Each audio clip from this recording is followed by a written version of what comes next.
Good morning students. Today is lecture 3 under module 4. In this module, as you know that we are discussing about the biomass pretreatment. Today we will discuss about the hybrid methods of pretreatment and what is the importance of pretreatment in a biorefinery concept. So, based on the drawbacks of single pretreatment methods, researchers have been trying to combine these methods to overcome the problems and increase efficiency. If you recall one of my class, I emphasized that why do we basically need a hybrid system, because you know any process has its own limitation in terms of the efficiency, yield or such parameters. So, restricted to maybe 70 to 80% depending upon the type of technology or process it is. So, in any single step process, it is very difficult to achieve a very higher yield, and that is the reason why there are many operations or processes that can be combined together with the sole aim to increase the yield. So, that is how actually the hybrid methods came into picture. Now, since many years ago, many studies have been carried out by a combination of various pretreatment methods. Combinations of one or more pretreatment methods to improve the pretreatment process may be a possibility to find process designs that will be suitable for enhanced fractionation of the raw material. This could be, for instance, to yield process streams which are optimized for hemicellulases, while other streams are optimized for other compounds. Now, the implementation of several different pretreatment methods comes with an additional cost if the methods are dissimilar. So, cost is an very important aspect in when you could talk about commercialization. So, that also needs to be taken care of. So, it would not be advisable to apply a widely different pretreatment methods. Nevertheless, pretreatment is commonly preceded by a size reduction step, which can be regarded as a mechanical pretreatment if the size reduction is thorough. The reverse operational procedure is also a possibility. Now, microwave and ultrasound technique in combination with other pretreatment techniques such as pretreatment using the deep eutectic solvents, acids, alkali, these are all what we have discussed in our last class, have been widely used as a part of the hybrid process of pretreatment. But please understand that this is whatever written here, the hybrid is not only restricted to this, there are many number of studies. We will just discuss few of them to get an idea about actually how and why these hybrid processes have been adopted. So, we will see the microwave assisted method, which is one of the most common and a low cost method and a faster process also, we will discuss that. So, microwave technology can be combined with other pretreatment technologies to increase the efficiency of the process. So, microwave technology has been successfully applied along with deep eutectic solvents pretreatment, DES, alkali pretreatment and acid pretreatment, usually dilute acid pretreatment. So, let us have a look at this hybrid technology application in the switchgrass, Constover and miscanthus feedstocks. Now, microwave technology combined with the use of DES pretreatment was applied to ultra fast fractionation of switchgrass, Constover and miscanthus feedstocks. The combination of microwave irradiation and CHCl and lactic acid over only 45 seconds resulted in a highly effective lignin and hemicellulose removal and left the cellulose intact. So, please understand it is a very faster process, 45 seconds only. Now, this kind of pretreatment allowed the removal of more hemicellulose than lignin. So, additionally microwave significantly improved the efficiency of the pretreatment by DES. So, overall we can say that it is an excellent hybrid system. So, the electromagnetic field of microwaves led to the breakdown of the biomass structure mainly due to molecular collision caused by dielectric polarization. In addition, microwave radiation increased the molecular polarity of DES, which enhanced the efficiency of the pretreatment. Pretreated biomass showed a 2 to 5 fold increase in digestibility during enzymatic hydrolysis in comparison to the untreated feedstock. Now, please have a look at this particular schematic of the microwave assisted DES pretreatment. So, this is the lignocellulosic biomass, whatever it can be miscanthus and Constover, whatever we have discussed, switchgrass. So, then it has been put it under a microwave reactor along with the DES. So, in different concentrations of course, because you need to optimize it, the process parameters. So, you can see within 45 seconds they have degraded and resulted into two different fractions. So, one fraction is basically pretreatment liquor, which is thick little viscous and brown in color, this color, okay, and then another one is the solid residue. Okay. So, that solid residue basically contain your glucose and xylene. So, basically you can say that it contains your carbohydrates, okay, and this part which is dark in color, it contains the lignin mostly, but depending upon the efficiency of the process, it will always happen that some of the carbohydrates remains here and some of the lignin also remains there. Okay. So, microwave technology combined with acid pretreatment. So, one application is with Jabon tree biomass. So, microwaves with the presence of the acid intensified the decomposition of biomass during the Jabon tree pretreatment, which allowed obtaining a higher yield of sugars. Despite the increased efficiency in removal of lignin with the time of irradiation, the formation of side products occur, which affected further processing. Then microwave combined with alkali pretreatment. So, in the application of the Breuer's spent grains BSG. Okay. So, microwave assisted alkali was found as the most effective pretreatment among other studied techniques, such as your steam explosion, ammonia fiber explosion, then dilute acid, organosolve used for reducing sugar production by enzymatic hydrolysis of Breuer's spent grains, that is called BSG. Okay. After treatment with a combination of microwave and alkali, the surface of BSG increased due to disruption of the structure of the investigated material, which resulted in larger sugar yield in comparison to the use of the other pretreatment methods. So, the process is described here in brief. So, a domestic microwave with a maximum output power of 800 watt was employed for this purpose. 1% weight by volume biomass was loaded to 0.5% sodium hydroxide weight by volume in a stopper flask and subjected to microwave irradiation at varying power settings of 400 watts, 560 watts and 800 watts for different residence times varying from 30 seconds, 60 seconds and 120 seconds. Please understand, again I am telling you that this one microwave techniques are super fast techniques. Okay. It is very faster than any other pretreatment processes. Okay. If you are combining two processes and or talking about a single process also. So, after pretreatment the biomass was thoroughly washed with distilled water till pH 6 and dried in air. Now, the dried solid residue was used for enzymatic hydrolysis and composition and analysis, because that dried solid residue contains most of the carbohydrates. So, comprehensive studies on the effect of microwave alkali pretreatment on the crystallinity index, specific surface area and morphology of BSG were also performed by Can et al. So, this particular publication has been referred here. So, it is an interesting work. So, those who wish to read more can please refer to this particular citation, which is given below. So, it was shown that the pretreatment of BSG caused removal of lignin from the feedstock structure and significant growth of the specific surface area from 9 meter square per gram for raw biomass to 162 meter square per gram per treated sample. So, huge surface area increase. The treatment of the investigated samples with alkali in the presence of microwave assures effective removal of hemicellulose and lignin from the lignocellulosic material. However, the presence of a large amount of sodium hydroxide resulted in degradation of the crystalline part of cellulose, while the high microwave power and extended treatment time led to degradation of the organic fraction of cellulose, which reduced the efficiency of the further processing. Okay. So, we will see the systems this process hybrid process application in cassava stem hydrolysis. Okay. So, similar observations were noted for combined microwave alkali pretreatment of cassava stem for sugar production, which dependent on reaction time, base concentration, solid to liquid ratio and microwave frequency. Now, microwave frequency was found to be the most significant factor affecting the sugar yield, and the importance of other parameters decreased in the following order: reaction time, solid to liquid ratio, base content. So, the authors have varied basically the 4 different types of parameters.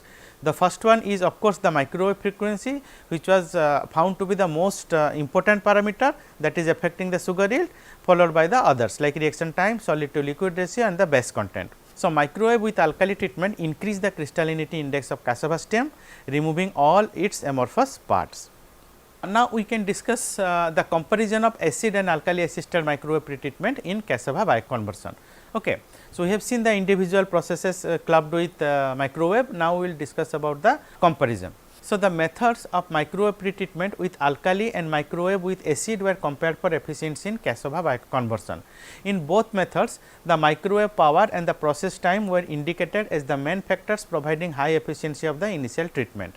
It was exhibited that the yield of sugars during enzymatic cassava hydrolysis was 52% higher after microwave assisted sodium hydroxide treatment in comparison to the microwave assisted sulfuric acid treatment. Differences in the performance of two types of pretreatment result from the presence of inhibitors of enzymatic hydrolysis, which are generated during the microwave acidic method. In general, the acid solubilizes the hemicellulases, whereas the base solubilizes lignin. So, this is the you can say that mechanism, okay. And the application of microwave is only intensifying the chemical processing. Okay. Now, we will discuss about the ultrasound assisted methods. So, ultrasound technology can be combined with other pretreatment technologies to increase the efficiency of the process. Now, ultrasound technology has been successfully applied with ionic liquids pretreatment, alkali pretreatment and enzymatic pretreatment. For your information, I am telling you, you can read little more about ultrasonication processes. In a nutshell, I am telling you that this is also one of the very good technology or the process, which is also a faster process compared to other such pretreatment processes, and it is also low cost. So, we will see the ultrasound technology combined with IELTS pretreatment in its application in the sugarcane bagasse and wheat straw. So, ultrasound combined with the ionic liquids effectively improved the process of saccharification of sugarcane bagasse as well as wheat straw. Ionic liquids, by forming hydrogen bonds with cellulose, disrupted its crystalline structure, while ultrasound treatment through the mechanical effect opened the biomass structure and intensified the chemical interaction of the ionic liquids. The combined method significantly improved the efficiency of enzymatic reduction of sugars compared to biomass treated only with ionic liquids. So, we will see in brief the process how it was carried out. So, 1 gram of biomass, anything either bagasse or wheat straw, was dispersed in 20 gram of ionic liquid. So, in this case BMIM Cl or BMIM OSC in a double jacketed beaker. So, sonication was performed by a single frequency counter current flow ultrasound reactor. The sonication system was operated at 5 frequencies 20, 28, 35, 40 and 50 kilohertz. 5 different probes with diameters of 1.34, 3.61, 3.05, 2.03 and 1.05 were used for the frequencies of 20, 28, 35, 40 and 50 kilohertz respectively. After completion of the reaction, 2 volumes of deionized water were added to the reaction mixture. The mixture was stirred at 600 rpm by using a magnetic stirrer and filtered under suction to remove as much liquid as possible. The filtered biomass was soaked in ethanol, filtered again, washed 3 times with deionized water, dried with to a constant weight and kept for further analysis. Okay. So, this is in a nutshell I just told you about the process how ultrasound assisted ionic liquid pretreatment method was carried out. So, one beautiful thing about this entire hybrid system or process is that as you know that there are so many different types of ionic liquids available, or one can tailor make a ionic liquid in the lab. So, basically as I told you in the last class, you need to take a cation, you need to take a anion and fuse them together, okay, to obtain a ionic liquid. So, if you can study the chemistry little more and then chemistry of the biomass, basically its structure and all. So, then we can understand that what type of ionic liquid will be better suited for that particular biomass. So, with that type of study we can include those for doing the experimentation with ultrasound assisted ionic liquid pretreatment. Now, the next one is the ultrasound technology combined with enzymatic hydrolysis. So, we will discuss its application in peanut cells, coconut cells and pistachio cells. The mechanical effect of ultrasound treatment on the biomass structure can intensify the sodium hydroxide performance during the combined pretreatment of peanut cells, coconut cells and pistachio cells before enzymatic hydrolysis to sugars. Ultrasound enhanced the rate of delignification by morphological changes caused by intense turbulence and shear effects. In addition, ultrasound created free radicals in water taking part in the cleavage of lignin and xylene structure. The use of this combined process besides intensified delignification reduced the time of the process and the amount of alkali, leading to a higher sugar yields. So, as such this was proved to be a very good hybrid process. It has resulted in a more delignification, it has reduced the time of the entire process and the amount of alkali that is being used earlier, okay, or if you compare to the single alkali pretreatment process. So, thereby resulting in a higher sugar yield. So, this is the experimental setup for ultrasound assisted alkaline pretreatment in a 100 ml batch reactor. So, this is a reactor, simple reactor, chemical reactor. Okay. So, this is the ultrasound generator, this is the ultrasound gun or the probe, whatever you can say. Okay. This is the reactor and this is a jacketed reactor. So, you need to cool it in case the heat is evolving, okay. And it is a stirred reactor. So, stirring will further enhance the mass transport or the rate of reaction. Okay. It is a simple system and can be done in lab easily. Now, we will discuss about the comparison of the ionic liquid and alkali assisted ultrasound pretreatment for eucalyptus. So, Wang et al. Compared the effect of the ultrasound assisted ionic liquid and alkaline pretreatment methods on the structure and chemical composition of eucalyptus and the yield of its enzymatic saccharification. It was shown that ultrasound in combination with ionic liquid was much more efficient in the delignification process, while ultrasound in combination with alkaline was more efficient in removal of the hemicellulose from the eucalyptus structure. So, in addition, ultrasound combined with ionic liquids removed the amorphous fraction during the pretreatment more effectively than alkali combined with ultrasound. As a consequence, higher yield of sugars could be obtained in the first case. That means, ultrasound followed by ionic liquid.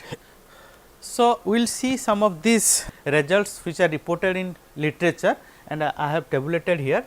Okay, the reference is given here from where these tables were been taken. So, these are some selected examples where studies concerning the applications of the combined methods, hybrid methods. So, type of biomass, the different treatment methods, the chemicals that are being used, then the pretreatment conditions, very important. This is last class also I discussed, again I am telling. So, this is actually very important.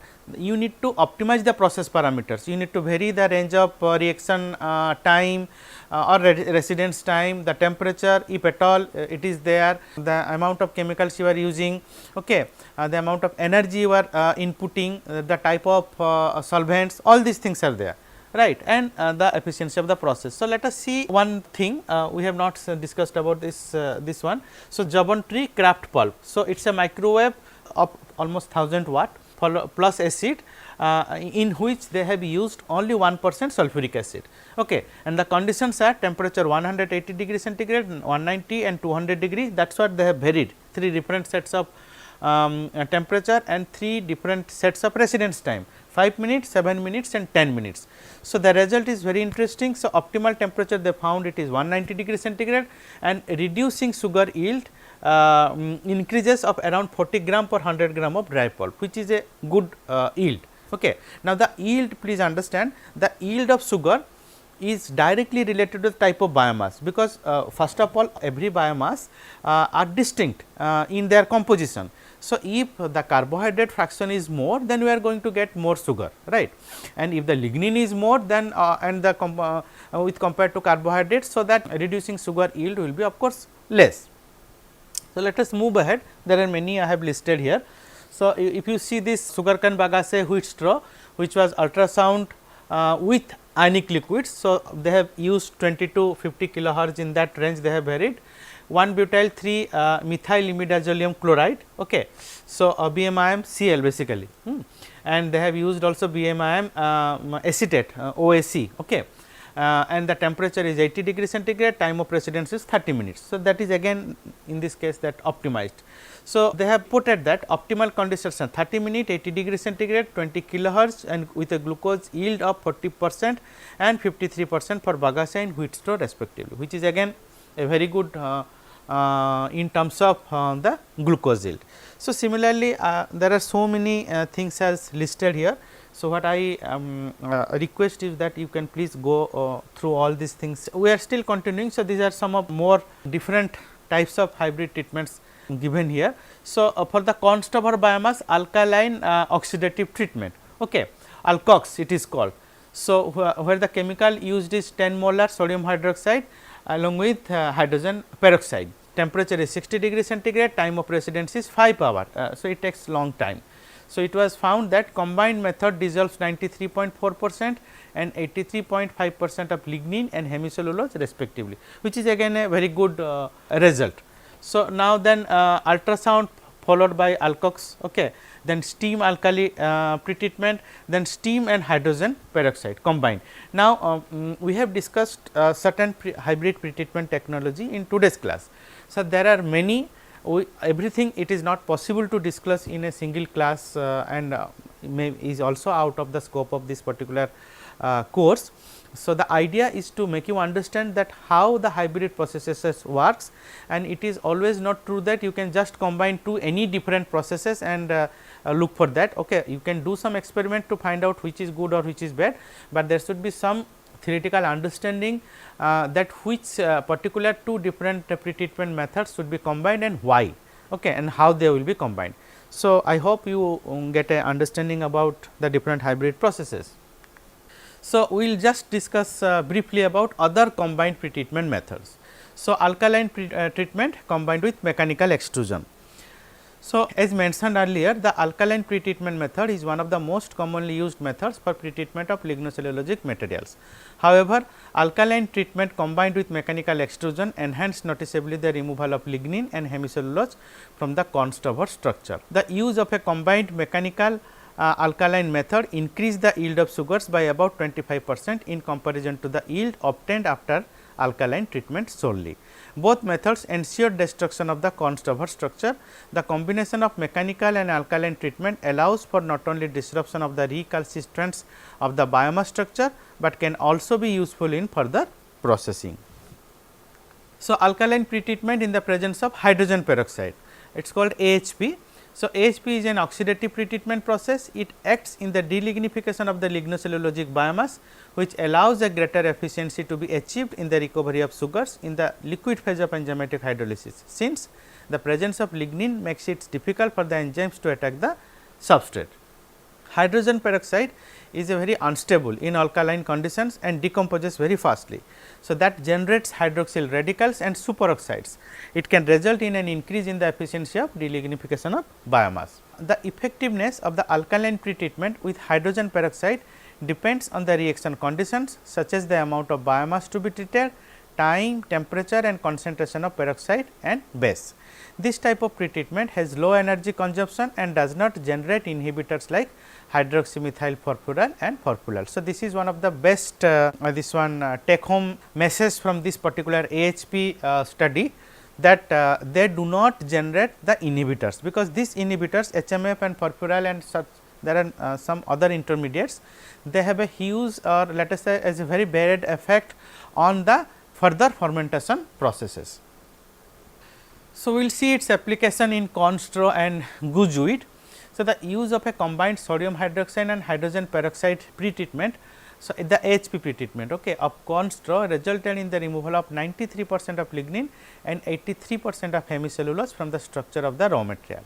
Effective treatment of the main components of lignocellulose during the enzymatic hydrolysis allowed the achievement of 61% conversion of cellulose to glucose and 69% conversion of hemicellulose to xylose. On the other hand, alkali and hydrogen peroxide did not make any difference to sugar yield obtained in Gujuit pretreatment before bioethanol production. Combined sodium hydroxide and hydrogen peroxide treatment released an equal amount of sugars in comparison to the use of the alkaline pretreatment method. Therefore, the researchers indicated that it is more economically justified to use only an alkaline pretreatment method, right. So, the next combined method is sequential acid and alkaline pretreatment. This is a very interesting study reported in Bioresearch Technology. The reference is given. If you are interested to learn more in detail, please refer and read. So, a combination of dilute acid pretreatment with alkaline pretreatment makes the removal of hemicellulosic sugars and lignin from the lignocellulosic biomass possible in order to enhance their enzymatic digestibility and fermentability. Most processes involve the use of dilute sulfuric acid pretreatment with subsequent alkaline lignin extraction using sodium hydroxide, followed by further enzymatic digestion and fermentation. Besides sulfuric acid and sodium hydroxide, sequential hydrochloric acid and lime pretreatment has also been applied to corn stubber, achieving maximum glucose and xylose yields of 89.5% and 97% respectively, with a cellulase dosage of 10 filter paper units per gram of substrate. Okay. So, the solid material that is resulting out of this sequential pretreatment shows a higher crystallinity index as the amorphous contributions from hemicellulose and lignin were removed. In addition, depending on the severity of the alkaline treatment, cellulose crystallinity is decreased due to the polymorphic transformation of cellulose from type 1 to type 2. So, this phenomenon results in higher enzymatic digestibility of the cellulose rich material. So, these are the process conditions and the schematic. So, biomass is processed under acid hydrolysis. So, you get pentoges or the C5 sugars. Then the acid treated biomasses is being sent to a alkaline extraction system, where you get actually lignin as the bottom or the product which are in the liquid fraction, and you get the crude cellulose in the solid fraction. So, this is the different process conditions. So, here the authors actually have studied 4 different types of biomass. First one is soybean husk, second one is oil palm empty fruit branches, third is Pinus species straw, and the fourth one is the eucalyptus straw. Now, different process conditions both for acid hydrolysis and alkaline conditions are given here. So, you can have a look later on. Okay. So, the applications of this particular technology and its result we will discuss. So, some investigations have evaluated sequential alkaline acid pretreatment. Now, sequential alkaline and acid pretreatment using a 14.49% solid to liquid ratio was applied to corn cobs. The maximum reducing sugar yield obtained after enzymatic hydrolysis of the cellulose rich material was 0.99 gram per gram. In another study on cotton stalks first applied on alkaline pretreatment, removing 52.48% of the lignin with a sugar loss of 3.5%. A subsequent 2-stage dilute acid pretreatment using sulfuric acid of the delignified biomass released 29.4 grams per liter of sugars. So, 63.5% hollow cellulose hydrolysis in the hydrolysate, along with 2.18 and 1.32 grams per liter of phenolics and furfural respectively. Again, you see that there are some inhibitants that is being resulted, which is actually not warranted. We are always supposed to develop in pretreatment processes in such a way that one of the aim is to get rid of these inhibitors. So, finally, detoxification of the hydrolysate by over liming and adsorption with activated charcoal reduce the furfurals and phenolics. So, to remove this and the formation of, or to reduce the formation of this inhibitory compounds like these furfurals, activated charcoal adsorption was used. So, and it resulted in a good removal of this furfurals and phenolics. However, in sequential alkaline acid process, considerable amount of hemicellulose is removed together with lignin, resulting in a loss of fermentable sugars, as the lignin present in the black liquor inhibits microbial metabolism and xylose consumption. So, 2 different references have been listed here. So, those who are interested to read more, these are classic studies and very with very good results. So, please refer to them. So, finally, we will see the comparison of a acid alkali and hybrid acid alkali, what we have discussed in a nutshell. So, you can see this mild acid biomass pretreatment, alkaline industrial pulping process, and sequential acidyl alkaline base pretreatment. So, these are the advantages given here and these are the disadvantages. So, in the case of mild acid biomass pretreatment, right, the advantages are high recovery yields of each biomass fraction, possibility to use all biomass fractions, low energy demand, low chemical cost, low concentration of toxic compounds. And there are certain disadvantages: long processing time, 2 processing steps required to recover the 3 main biomass constituents, and greater equipment requirement to handle the corrosive environmental load, and more research demands to enhance the whole process, more research also demanded to enhance the utilization of the biomass constituent.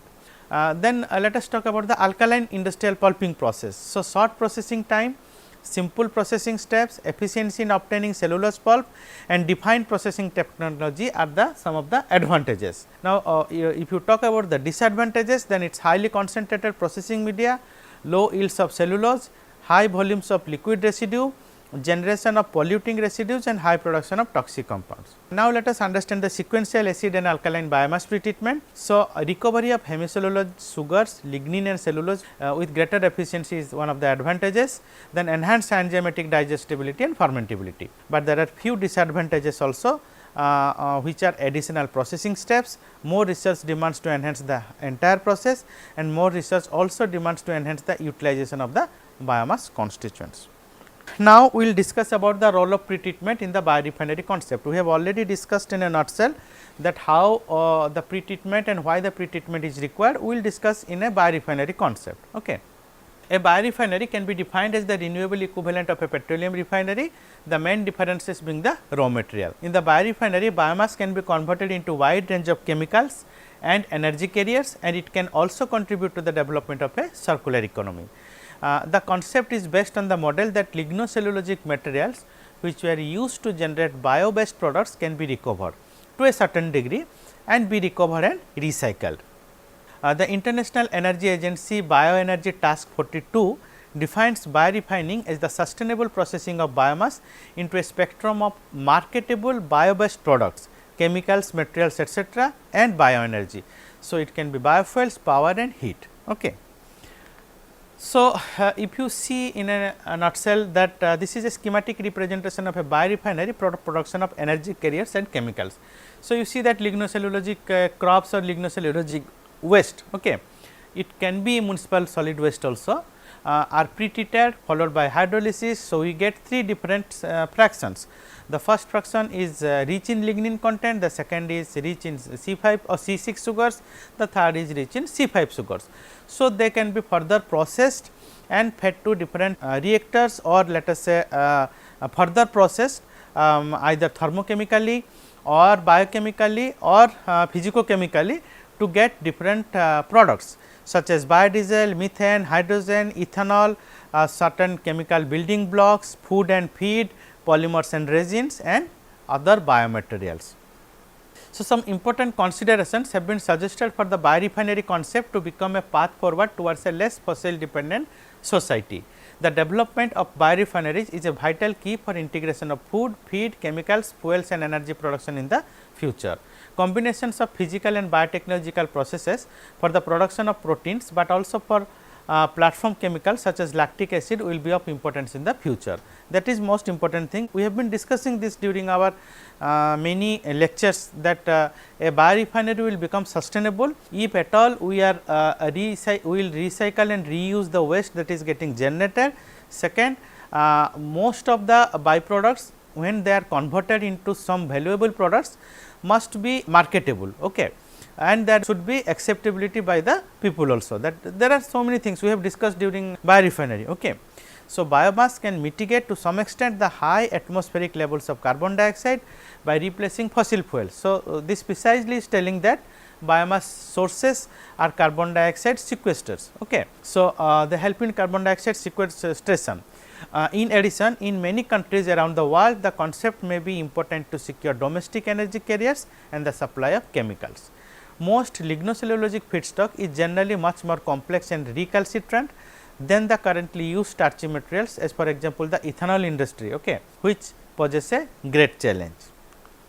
One of the major challenges that the biorefinery concept faces to become successful is to find suitable raw materials. It is likely that second grade or waste materials will be the main raw material supply in a biorefinery. When we have discussed about the biomasses for biorefinery, we have discussed about this waste material and different lignocellulosic materials. Okay. So, this includes straw, bagasse, tree roots, branches, forest thinning etc., to name a few. Okay. There are many more. So, however, a large part of the published research that deals with woody materials are often based on the wood chips of high quality. Now, these wood chips even including the wood sawdust also having huge commercial values. Okay. So, when we talk about using them for converting in a biorefinery perspective to other valuable products, so there is a challenge to it. Okay. So, this is in direct competition with for example, the interest of the pulp producer. This is what I was just mentioning, okay, because the pulp producers need more than in a biorefinery, okay, because it has a direct commercial value. Well established marketable end product. So, on the other hand, the residues from agricultural operations are in so many cases available for conversion to other valuable products and are not at all in high demand. Okay. So, thus it calls for very robust and versatile production methods to be able to handle raw materials of different origin. It is not likely that a biorefinery will be capable of processing all sorts of lignocellulosic materials. Now, till today we understand that a single biorefinery is unless until fitted properly with robust and versatile production methods technologies, it cannot process multiple feedstocks, and unless until multiple feedstocks are processed, a biorefinery cannot be sustainable. Okay. So, the purpose of the biomass pretreatment step has somewhat shifted during the last decades. Previously, the main interest was to use lignocellulosic materials mainly for bioethanol production. If you see go back to some 10-15 years back researchers, you will see that whatever pretreatment methods were being studied and reported, all are aimed to get C5 and C6 sugars, mostly C6 sugars, convert them to glucose, then convert them to and then process them in a ethanol platform to get bioethanol or sometimes maybe biobutanol. Now, since few years there is a change in this attitude that researchers have looked for pretreating the biomass for other thermochemical conversion processes, whether it is a pyrolysis or whether it is gasification. Okay. So, today it is of great importance to find ways to maximize the overall yield of the valuable compounds that make up lignocellulosic materials. Pretreatment methods that enable efficient recovery of carbohydrates as well as lignin are desired. However, this all depends on the situation and the final product. The energy requirements in the production processes must be met under any circumstances, either by internal or external integration of high energy streams, such as in a mill producing pulp, where the excess lignin is the main process energy supplier. So, pretreatment is a step that is included, is one of the first steps in the processes to alleviate access to the raw material. It is difficult to define the best pretreatment for all situations and raw materials. However, it is vital that some important features of the pretreatment method are fulfilled, such as high recovery of the individual polymers and other compounds in the lignocellulosic material. In addition, the formation of toxic or inhibiting compounds must be low as possible, okay, to decrease the risk for negative effects in the enzymatic hydrolysis and fermentation steps if they are part of the process. It is not true that always they will be part of the process.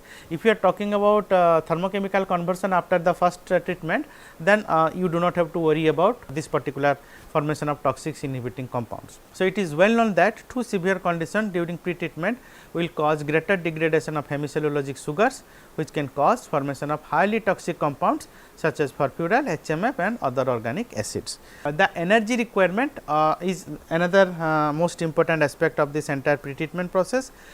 It must be as low as possible. So, it is also an advantage if energy integration between the pretreatment step and other parts of the production facility can be implemented, such as utilization of low grade steam for distillation purposes.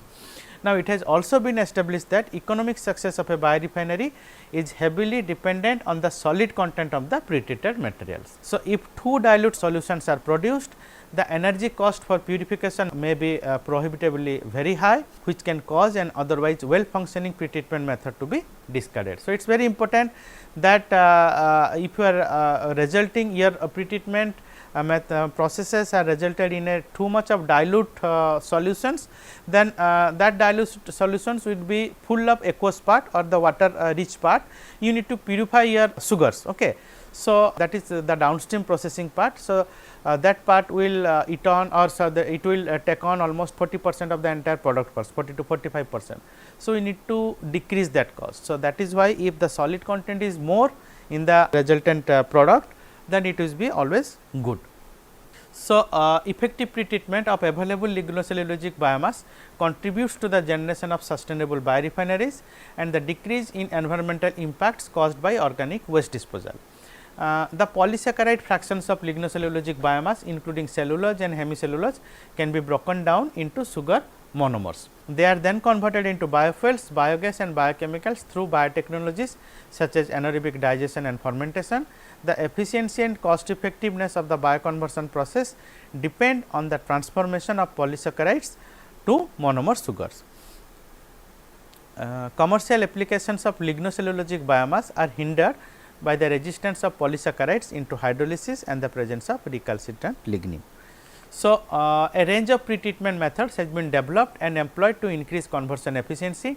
The pretreatment of lignocellulosic biomass aims to decrystallize cellulose structure through lignin removal, increase the cellulose and hemicellulose solubility, increase accessible surface area to enzymes and chemicals, and minimizes the loss of sugars. So, the anticipated end products are also determine the choice of pretreatment method, as each method induces different effects on different types of lignocellulosic biomass. Various byproducts generated through these processes can be recovered and utilized for other biochemical productions. The success in identifying and applying effective pretreatment to lignocellulosic biomass can increase the socio-economical impacts and resolve the global problems involving a sustainable energy and development. So, with this I conclude today's lecture. We have completed this module 4, in which we have discussed about the pretreatment methods. Okay. The next module, this module 5, we will be dealing with physical and thermal conversion processes, and the class 1 lecture 1 of module 5 we will discuss about the types, the fundamental principles, equipments and applications of thermochemical conversion processes. So, thank you very much. If you have any query, please register your query in the SWAYAM portal or drop a mail to me at kmohanty@iitg.ac.in. Thank you.